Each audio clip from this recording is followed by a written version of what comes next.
So I want to explain now how your brain works. It's called the mind model.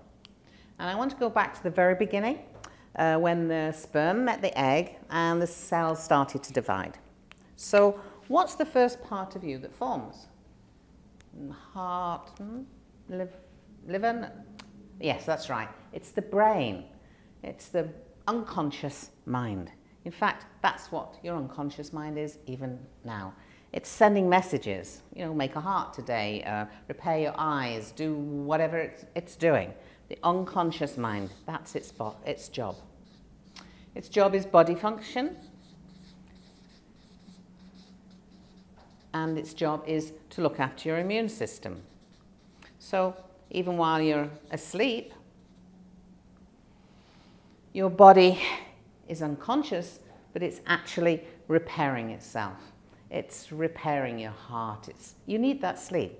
It's looking after your immune system so that, I don't know about you, but when I used to come back from college, last 2 weeks of college, you'd be partying, you're doing the exams, and you get home and mum says, oh, I don't know why you sleep all the time. Why are you so sick? Because you didn't get enough of that immune building system sleep. When the mother's pregnant, baby's sucking everything. It's a little symbiotic thing, and it's looking after its own immune system, so she has to look after her own. Then around 22 weeks, the cells are still dividing, but now another part of your brain is forming, and it's the subconscious mind. Now, what's the job of the subconscious mind? Emotions start to form. And they form from the senses. This is a point at which the mother starts to talk to baby. She feels that the baby's feeling this, it's kicking, it must be feeling that. It is, because it's sensing, and sensing gives us feeling. Emotion. So what is emotion? Emotion is energy in motion, which comes from the senses. The senses set up a thought, set up a feeling, and then we get more senses. So let's take a smoker, for example. Sees someone smoking. Oh, I can smoke here. Says the thought. I smell. Oh, it would taste nice. As they start to imagine that, and they get more and more emotion, and they get into a state. Oh, darn, I'll go and have a cigarette. Even if beforehand they weren't thinking of one. Because this has become a habit. And whenever that happens, I have to go to my habit, the things that I do, my behavior. What is habit? Well, it's part of the protective factor of the subconscious mind. It has a good intention for you. And you might think that smoking's bad for you, but this part doesn't know. It just knows that when I get into this state, have a cigarette, I'll feel better. That state, usually for smokers, is actually security. I want to feel secure, I want to feel safe, I'll have my cigarette. It protects me. Because it will always do that for you. It has a good intention for you. But it's a bit lazy. Lazy in that it knows whenever that state happens, do this. It's not going to change until it has another behavior. We are not our behavior. We are our intention. So it knows how to fix you when you're in a negative state. And it goes even deeper now to beliefs and values. Once we start, I'll never be able to quit smoking, we're talking to ourselves. That's the sense. And the whole thing starts all over again. That's the job of the subconscious mind. Now, the last part of us to form is our conscious mind. The conscious mind that we send to school for 12 years, university for 4 years, or whatever. As Einstein said, it's only 10%. It's our conscious mind. At what age do you think our conscious mind forms? No, a little bit higher. Yes, that's right.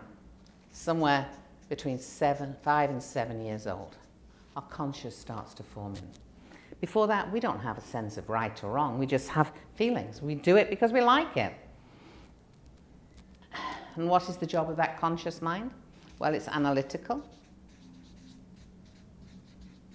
It's rational. You know, makes lists, analyzes things over and over and over again, keeps you awake at night. It's critical. Shouldn't do this, shouldn't do that, etc. And it compares and contrasts. E.T. didn't compare.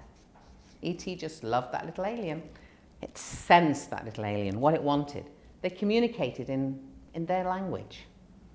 Yeah? So we analyse, rationalise and criticise ourselves as the smoker or eating the chocolate or whatever, and we say, okay, New Year's resolution or whatever, willpower. I'm going to apply willpower. I'm going to tell that I'm not smoking today. I'm going to be strong, willpower. But you see, this is stubborn. This is what we do. I haven't got another behaviour.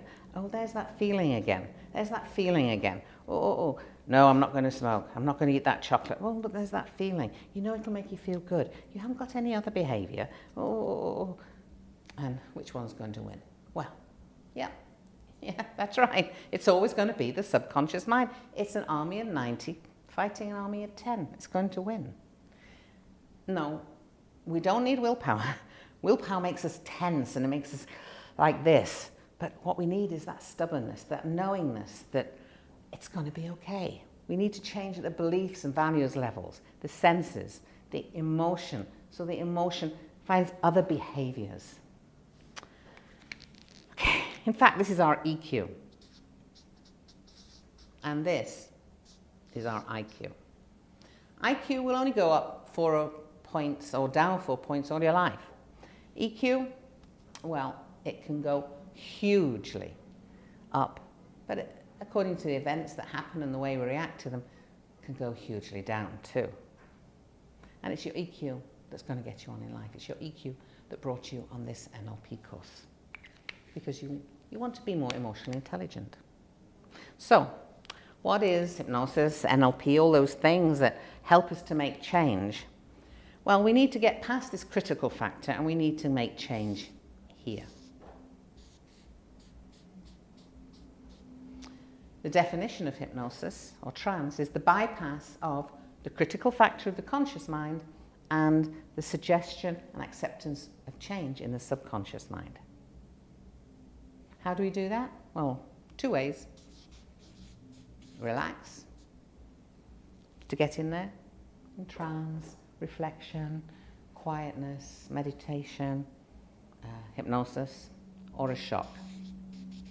Some people have made amazing changes because of a huge shock.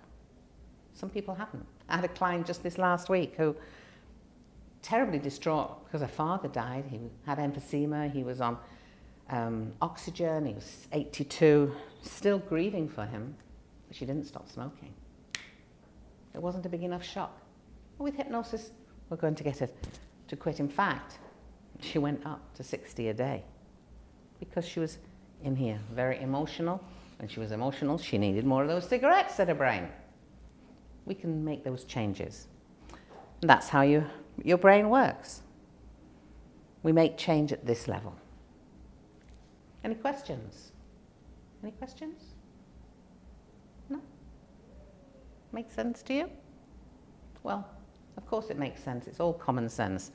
But common sense is here. It's not here. This is what the school teachers taught you.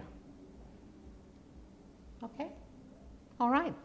Let's go ahead and learn how to hypnotize people and ourselves so that we can make those changes. Thank you.